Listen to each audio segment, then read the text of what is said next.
My dad was a tennis coach, tennis pro at our local club, so the tennis club was just like a second home to me. It's kind of therapeutic for me just to hit the ball. I love being on the court, just the smells and the sounds. I do love tennis. It was this love for the game of tennis that made Chad Simpson want to play at the Division I collegiate level. It was his faith that made him want to do it at a Christian school. His uncle introduced him to Liberty University. Growing up in Illinois, I had never heard of it at that time. They're in '05. I think what caught my eye was just the spiritual environment. That's what I was looking for, was to just grow in my faith. I became a Christian a little later, at age 13, so I felt I was behind a lot of my friends and people in the church, so I wanted to be in a Christian school with a positive peer pressure. People are going to kind of push me in the right direction, and so thankful that I found Liberty. One of the benefits of attending Liberty in 2005 was the influence of its founder, Dr. Jerry Falwell. He learned how to dream big from one of the biggest dreamers of our time.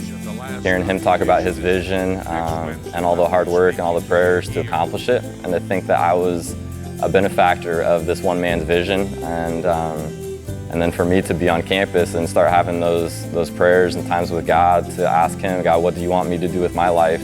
And I think that was so special to get to experience that and see Dr. Falwell up close and personal. 2, love that backhand, Gavin. Super solid on the backhand wing, love it. That's a weapon. In 2014, Chad was given the reins of the tennis program at Point University in Georgia. He went there to instill the same principles that he learned at Liberty. The first thing I wanted to do was to build the culture, that we were going to be a team that operates with integrity, has a heart for people, that works hard, sticks together. I also kind of had the goal, as far as building the program up on the tennis court, that our goal is, let's be a top 25 program.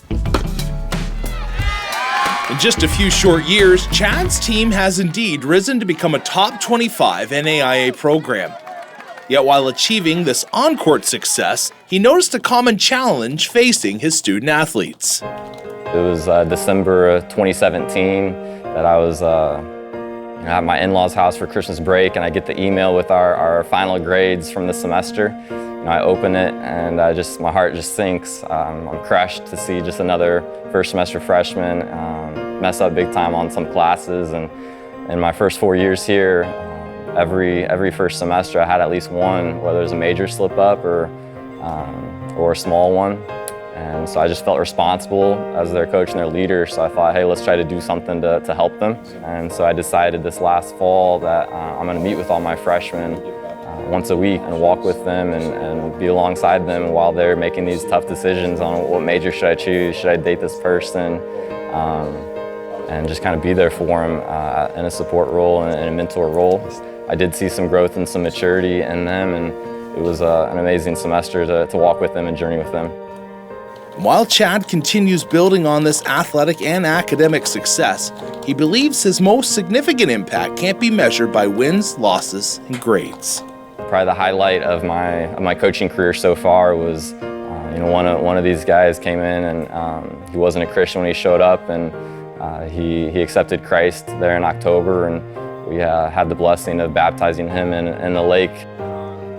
The things that we talk about within our program, we talk about purpose, integrity, compassion, diligence, and togetherness. So those are the things that I'm trying to role model, and those are things I'm trying to teach and put into their life. My goal is that after they leave here at Point, that they'll be solid in their faith and ready to go out and lead others towards Christ and make disciples. That's what Jesus told us to do, is go and make disciples, whether you're a coach or whatever you do. 1, 2, 3, Skyhawks!